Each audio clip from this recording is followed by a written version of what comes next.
we have to realise sometimes giving some people some low-cost medicine just delays the inevitable, but also puts them in a more difficult position, and we're using even more expensive drugs to sort out the mess that's been created by the delay. And I think I'm hoping with ICS that we do look at medicines differently and start looking at where we can pump prime and invest to save, so start patients as soon as you wouldn't normally, but knowing that the long-term benefit is going to be greater by doing it in that manner, rather than putting them through sequentially through drugs and nothing more than a cost basis. And that's what those pathways are driven by. We'll start with the very cheapest and just work our way up as the person deteriorates. And the only way we can get there is if we start heading towards 5-year budgets, which hopefully the ICSs could.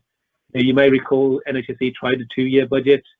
At one stage we did work well, but really we need to get to a 5-year budget position, then we can start planning for the health of the population. And would you be looking at medicines differently if you had a 5-year budget?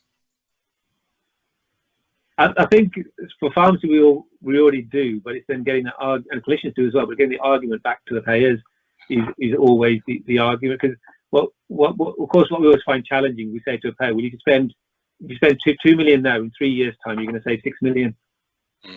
And for them, it's a 1-year budget.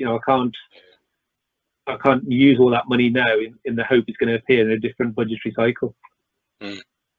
So does the conversation, and it's what a lot of our audience are interested in, is the conversation around the value of medicines and the role that they play. Do you see that is changing around you?